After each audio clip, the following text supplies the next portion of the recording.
Welcome to the Let's Eat Grandma Career Warrior Podcast.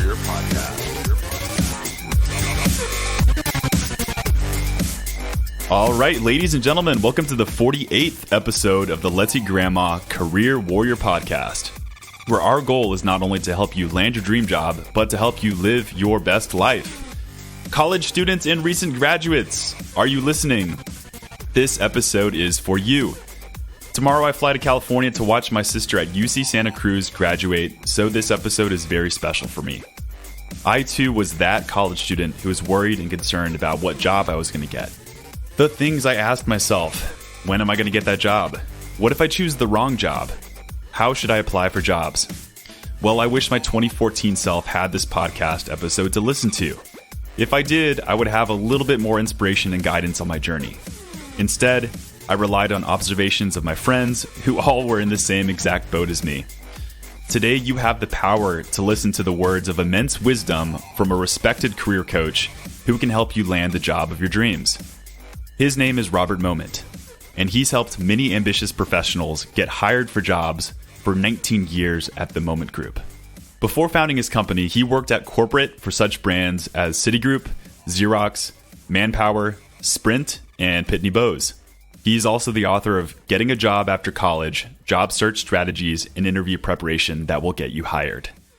Let's go to get started. But first, I just want to make a really quick plug. If you haven't already, please go ahead and give us a rating. Show us some love here. I just am incredibly grateful for every single one of you. You are the reason why I get to live out my dream job every day. And by giving us a rating, you make our show known, especially in the world of iTunes, which dominates the podcast world.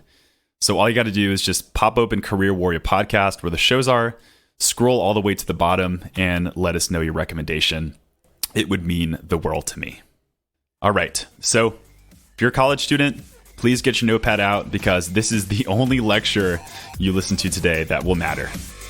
All right, maybe not, but this is going to be really important. Let's help get your dream job with our 48th episode of the Career Warrior Podcast.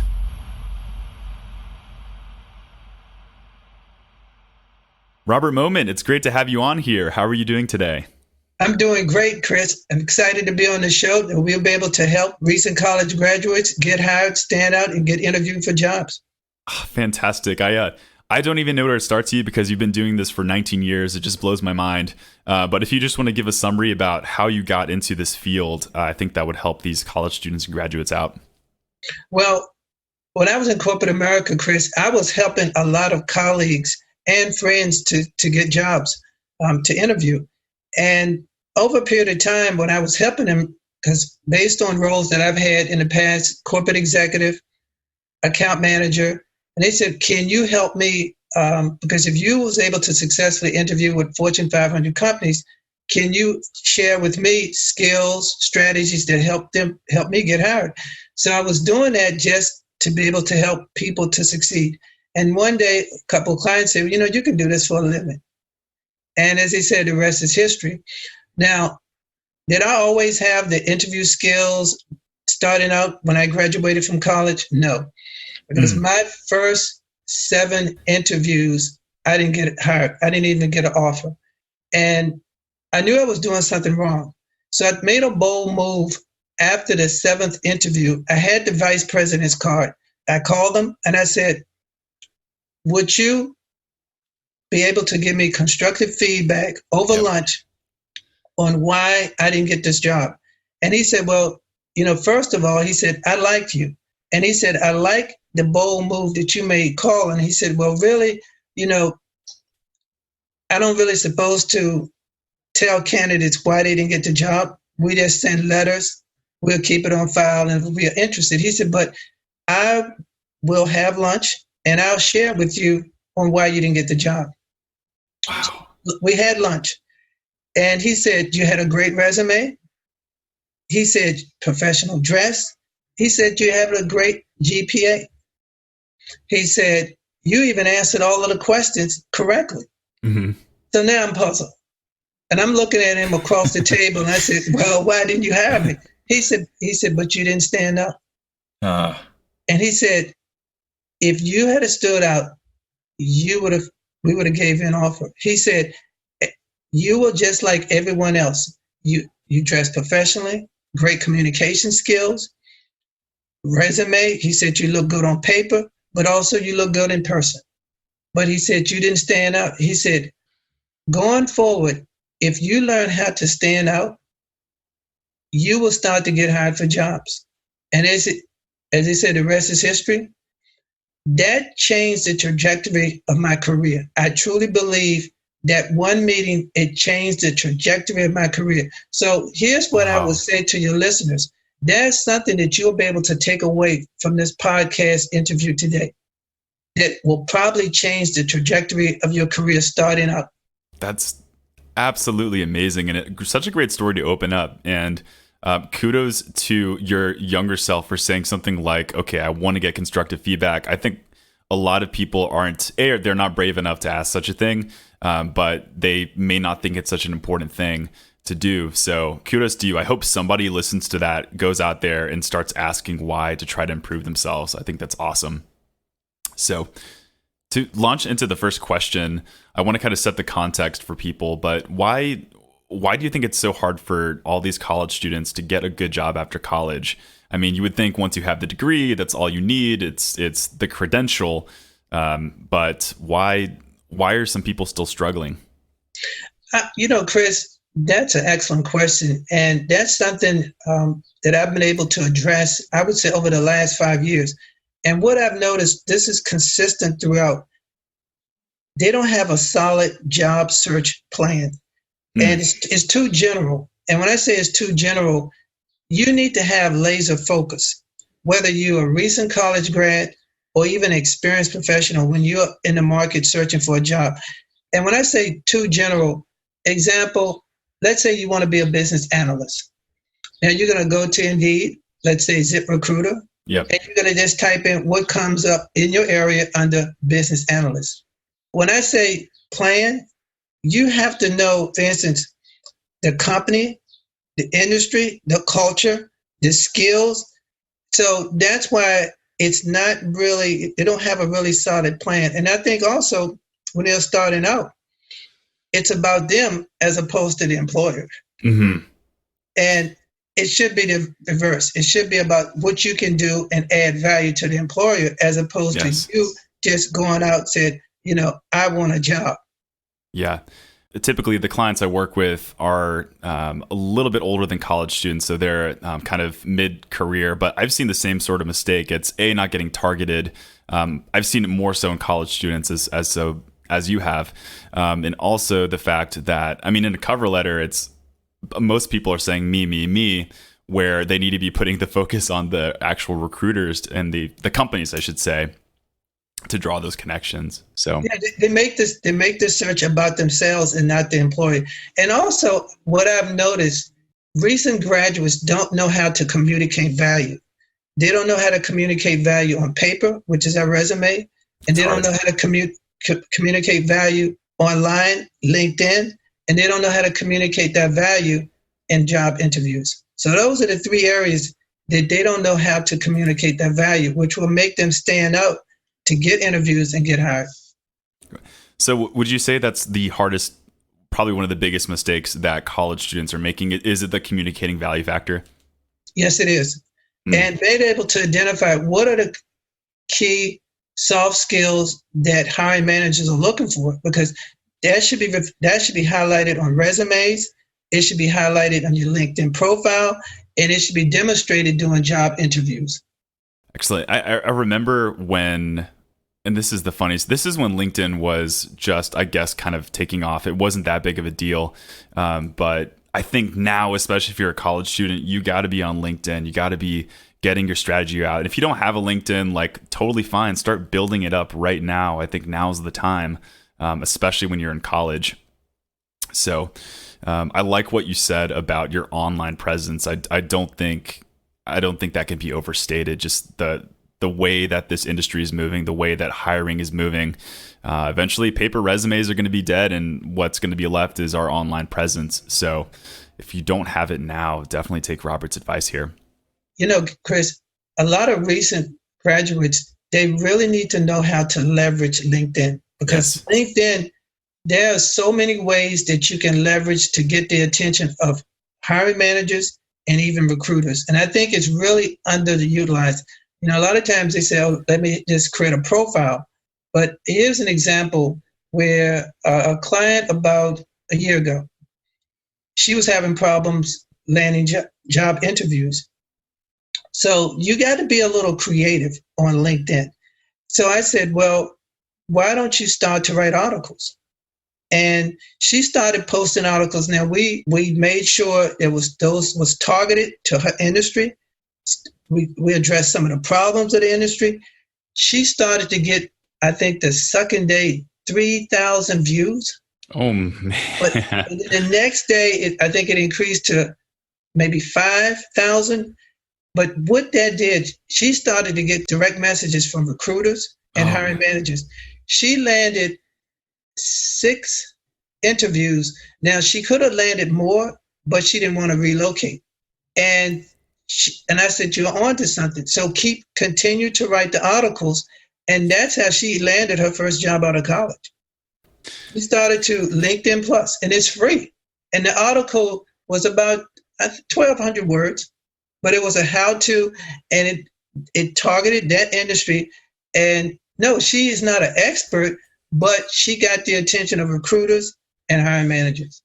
So you're suggesting, even if we're not experts within the field, to start making posts in, I think that's such unconventional advice, but probably some of the best advice that I've heard in regards to staying active on LinkedIn. I think that's awesome. But, say you are that college student, how do I frame it in such a way if I'm not the expert? Like, is it more just me sharing my experiences, or is it going out and doing research? How do you think I should frame these articles? Well, I would always look at look at what's trending on LinkedIn, the articles that's trending, and then look at an article that's really associated or tied into your industry.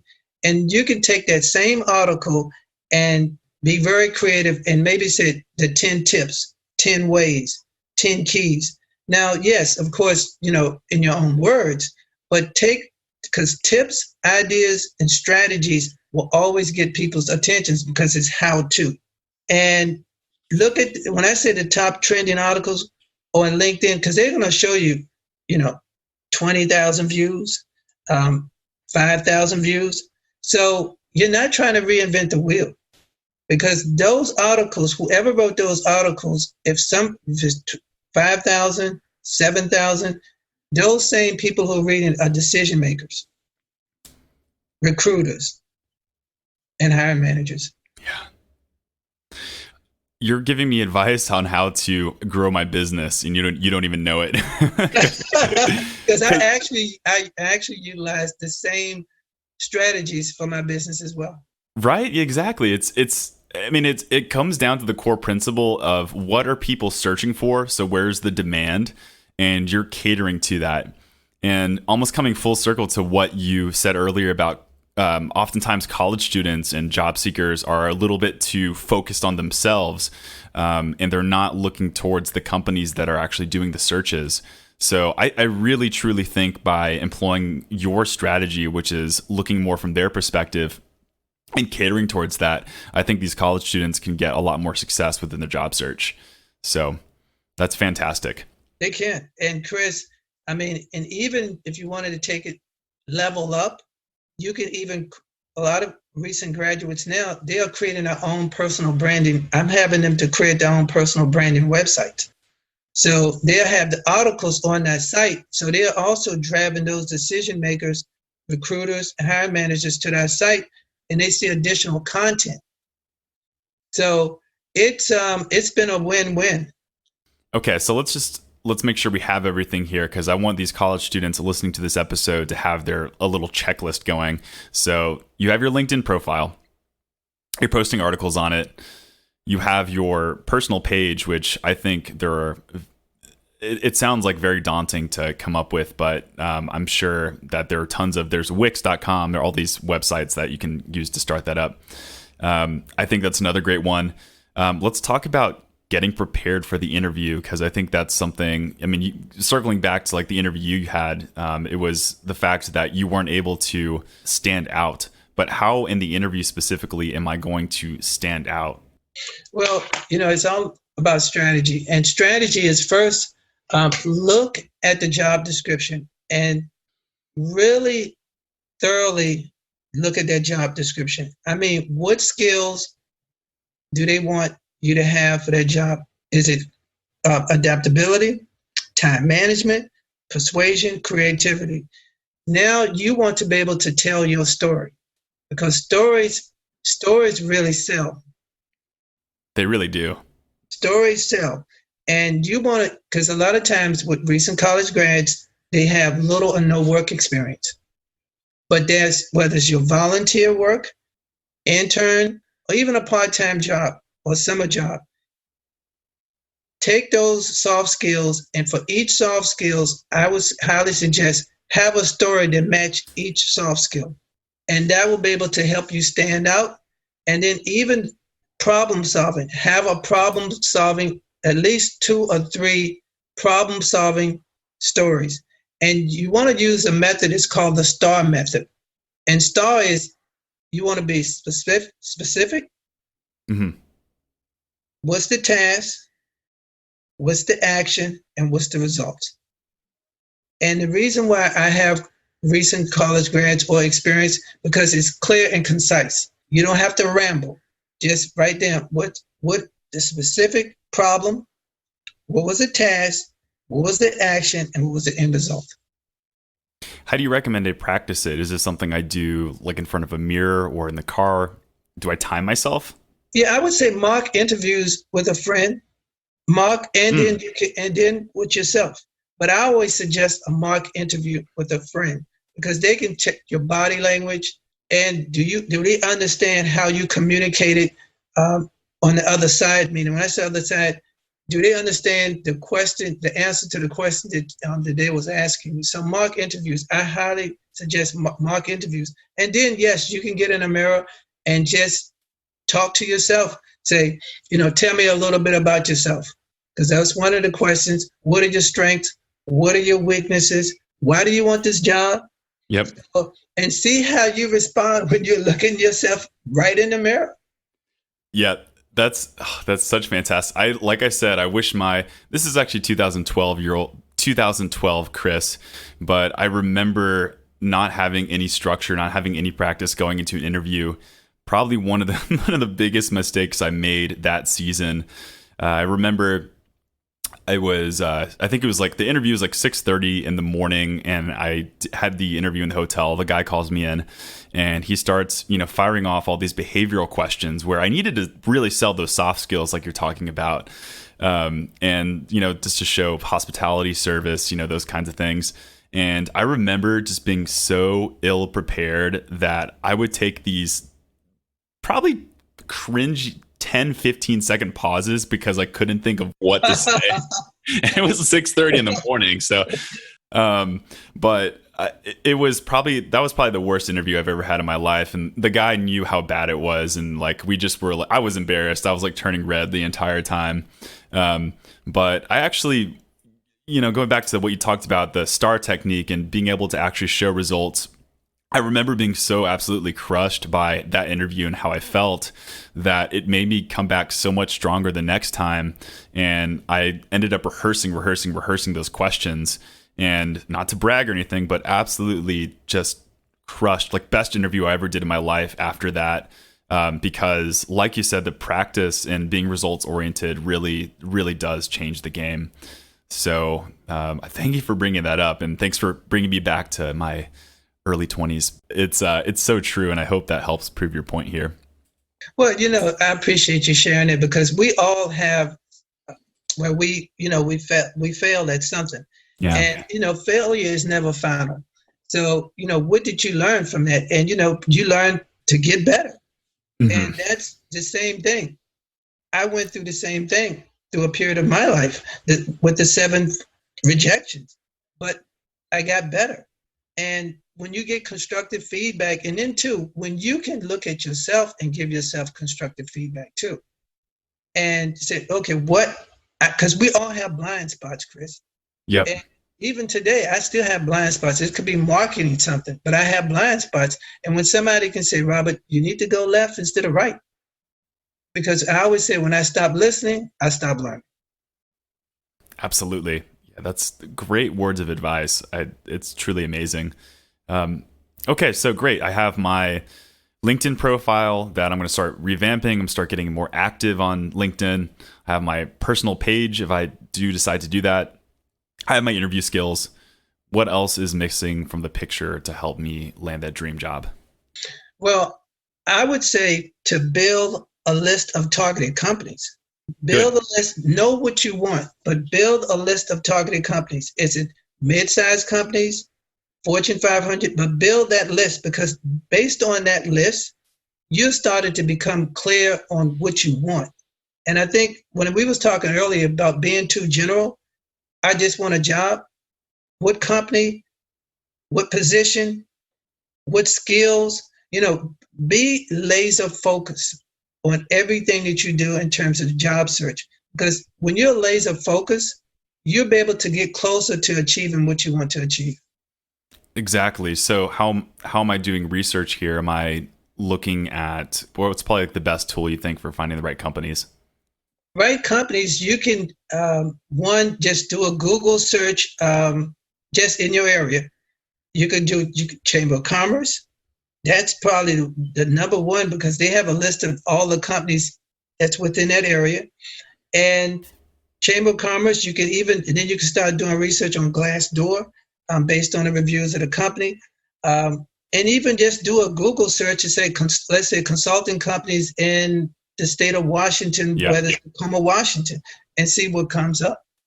Yeah. And then after you get that, start to look at the actual job title and description. And I would say look at about 7 to 10 and see if there's a consistency in terms of the skills, and then start to take inventory of your skills to make sure your skills match with the positions that you're trying to pursue. We had a conversation earlier, I think it was a few weeks ago. It was about setting up, and I never heard this idea, to be honest. I just thought it was genius. But setting up Google Alerts, you said look up Google Alerts for the industry. I was seeing if you had anything to add to that, but I think that's such a good piece of advice to keep these college students and graduates in the know about the companies and industries that they're focused on. Yeah, Google Alerts, Chris, is a great tool. And it's a great tool. It's free. And you can type in keywords. You can put in companies, and you can get alerts. And also you can keep abreast of industry trends, which I think is great. And we have used Google Alerts to even write articles to post on LinkedIn. I'm going to take the Google Alerts idea myself. I'm not even looking for a job. Yeah, it's a great tool if you're an entrepreneur, business owner, or if you're a job seeker. So when you're typing in, let's say those 10 companies that you have researched, or if it's 20 companies, you type those companies in, and if there's any changes, i.e. CEO, product launches, then you're starting to build your database and profile on those companies. And then that's how you can start to target. You can laser focus your targeted job search. Absolutely. So, like I said, something I'm going to do, and I think you keep coming back to the theme of being targeted and knowing as much as possible about the industry you're in and getting involved. I think that can't be overstated as well. Really good advice. And this is just speaking to the power of job strategy. So we have, once again, to sum it up again, I think there's one thing we're missing here, and that's just because I'm the resumes guy, and I do want to get to the mistakes and good things that college students are making. But okay, checklist so far. So we have LinkedIn profile that you really should build up as much as possible and get active. That personal page, it's getting your interview fine-tuned and practicing with a friend, which I think is just such great advice. And also doing your research with the companies you're applying for and making sure that you are very targeted. So let's say I have all of this stuff. I finally know exactly where I want to apply. I know who I am as a professional and my brand. Well, that's a little bit hard to do actually when you're in college, but we're getting there. But The resume, that is the one thing that intimidated me the most when I was in my job search. I'm a resume writer, but I wanted to hear your input as somebody who's, I'm sure, looked at tons and tons of resumes. But first of all, what's the number one mistake you see that these college students and recent graduates are making? And two, like on the opposite end, what are some of the best things that these college students are doing? I see the number one, and I would say they go hand in hand. I wouldn't say one over the other, but I would say the first one, you need to be able to differentiate between roles and responsibilities as opposed to results-driven resume. And also I see where they don't really highlight their soft skills. And I don't see where it tells a story. Like I just see a sheet of paper and it just tells me, I see a lot of verbiage, but it doesn't tell a story. And the story is, why should I hire you? And once again, results driven. Yes. As opposed to roles and responsibilities, and highlight the skills that are in demand. If you have those skills, critical thinking skills, time management skills, problem solving, creativity, persuasion. So, and don't just hide those, make sure they're like front and center. And I think formatting, I've seen formatting too. That's because we are all visual. So formatting, that's probably third, but I would say the top two, Chris, is that roles and responsibilities. I just see roles and responsibilities, not results-driven content, or I don't see highlighted skills in terms of soft skills. Okay. That is a huge mistake. I completely agree with you, and I've seen a lot of these college student resumes, and a lot of them aren't getting very specific. And it's hard to blame them. It's like your first resume ever, and it's really tough, but as somebody who has worked on a lot of resumes, I know that the value, like you said, about getting really results oriented. So you're almost advocating for the STAR technique, but for your resume, no? Yes, because it's all about value. Everything is about value. Okay. Like I alluded to, if you need to communicate value, your value to a potential prospective employer on your resume, your LinkedIn profile, and also during the interview.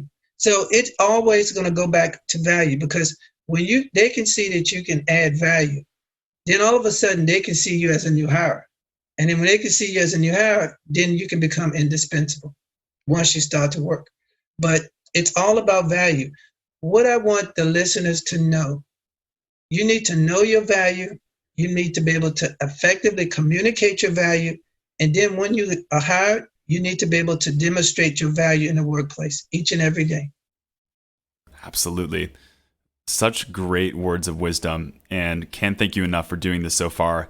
Just have a couple more questions before we ask about your resources, which I'm excited to get into. But okay, let me put myself in the perspective of a college student who's really struggling right now. There probably are some listeners on this podcast who are truly having a hard time, and maybe they feel, rejected and are feeling really down on themselves for not having a job by now. But what would you say to that college student who's just really absolutely struggling and maybe even scared for what's going to happen next? I would say first, always believe in yourself and your value. Always believe in yourself. And no matter, there are going to be doors that are going to close, but there's a door that's going to open. And that door that is going to open, someone is going to see the value that you'll be able to bring to that organization. And what I would say to anyone who's struggling, never, ever give up. And that's just in life, period. Never give up. And if you're frustrated, there's always help. And when I say that there's help, once again, like I was telling you, in terms of having LinkedIn groups where it's no selling, but where people can give you ideas and strategies to help you, whether it's articles, there are resources online, and sometimes the resources are not all in the same place, but there is help, and there's a lot of free information that can help. But don't get discouraged because, let's say, for instance, yes, you have student loans and you feel like the clock is ticking, you need a job, but don't give up. And when I say don't give up, persistence is going to pay off in the long run. That's in every area of your life. Persistence will pay off, whether it's you're starting a business or you're looking for a job. But now we're talking about looking for a job, but be persistent and don't give up, because as soon as you give up, you're probably one step away from getting a job offer.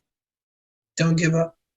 Thank you. I mean, I feel like I need to hear that sometimes, but that's good. I'm sure there's some college students or, people who they probably have a lot of the other things that we discussed already down. Maybe they do have a good resume or LinkedIn profile, but maybe they just need to hear that last piece of advice, because sometimes all it is a numbers game. Sometimes it really is going to be that next application that gets you what you need. And I read a post on LinkedIn the other day that said, I thought it was just so encouraging. He said, all it takes is just one job offer. Even if you've applied and gotten rejected like 1,000 times, it really doesn't matter how many job offers you got. It's just that one that gets you to the next level. So, yeah. And Chris, I love, you're absolutely right. And I love that post, because don't take rejection personally. Don't take it personally, because I didn't take it personally when I was rejected 7 times. I realized it was something I was doing wrong, but I could have took it personally, maybe even went into a state of depression. Yeah. But I didn't take it personally. And what I would tell all of your great listeners, don't take rejection personally. No, it's never final. And just because, and even if you go on an interview and you feel like you blew it, that will never be your last interview on this planet. Because the 7 that I went through, it wasn't my last, and it will not be your last. So just stay positive, stay focused, and know that you have value. And as long as you know you have value and you can believe in yourself, there's nothing that you cannot do. Nothing that you can't do. So keep that mindset. And yes, there'll be some days where, you feel like I should be working, but that next day, have a positive attitude, say, you know what, this is the day. And you're going to have to be able to motivate yourself. Yeah. Self-motivation. And, I always say I love affirmations. Like, I will do this. I am this. See yourself doing it, because whatever you start to believe, you will conceive. So just believe in yourself.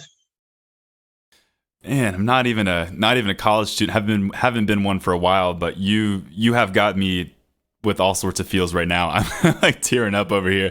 I'm like, wow. It's just so true. You really have to. That's half the battle sometimes, is just, first of all, like what kind of, what the, superficial stuff, like the resume, but like a lot of the inner game really is important too. So yeah, believing in yourself, it's such an important thing to say, and I'm glad you said it. Yeah. I mean, it comes down to this. Look, when you wake up each and every day, you can look yourself in the mirror and say, I have a purpose. I have a purpose. And then also you can take it a step further. I'm a precious gift to this world. Yeah. And we all have something to give. And you have something to give to a company that you're going to be employed with. Yeah, absolutely. Thank you so much. I want to do you have any final words of advice for job seekers or anything to kind of cap it up on? I would say, once again, I just wanted to continue to reinforce, believe in yourself, believe in your value, being able to effectively communicate your value each and every day, and be able to demonstrate your value each and every day in the workplace. And if you continue to just always believe that and know that you can add value, you will always make a difference. Robert Moment, you've been an excellent guest so far, and I want to know how I could continue to get involved with you, or if we have any resources for these college students and recent graduates that they should know about. Well, my website is howtoaceaninterview.com, where you can see all of the resources, a free 5-day e-course. But I really highly recommend recent college graduates to go to and join our free LinkedIn group. One is How to Ace a Job Interview LinkedIn group. And the other one is Starting a New Job LinkedIn group, where they will find articles that I've written, but also other experts throughout the world where these resources will be able to help them in those areas. And it's no selling, it's just free information, because our goal is to help people, to support them in so many ways. But the bottom line is we want everyone to succeed and be successful. Great. Get involved with LinkedIn now. That's a good way to do it. So, and as always, for your listeners, I will drop the actual URLs and that description link here. iTunes, whatever you're using, it will be in the description. So you can go and check that out whenever you're done driving or doing whatever you're doing. All right, Robert, I can't thank you enough for joining us on the Career Warrior podcast. Just thanks so much again. And I'm going to listen to this episode a few times myself and get inspired. But I can't thank you enough, and have a great rest of your day. Well, thank you for having me, Chris, to your continued success. I really appreciate the opportunity. And also to your listening audience, get hired. Get hired. That's it. Let's go. Cool. All right, Warriors. Well, you heard the man. Go out there and do your best. Go out and get hired. And looking forward to your feedback on this episode. And just so excited to get involved with all of you guys. We have other episodes somewhat related if you did find this interesting, such as the questions that you should master before going into an interview. And we also have lots of resume tips and things on keywords, so you might want to check that out as well. But that's all that we got for this week, and looking forward to hearing your feedback, and I'll catch you next time. And for more on your job search, make sure to check out letseatgrandma.com. That's where you can find our blog, where we post the podcast show notes and so many more articles that will help you in your job search. You can also check out our resume services if you are interested in getting your resume professionally reworked. And please make sure to show us some love by jumping onto iTunes and leaving us a rating. The support from my fellow warriors will show the world how great this podcast is and help other people in their job search. Pay it forward. Thanks, guys, for being true warriors, and thank you for tuning in. I'll see you next week.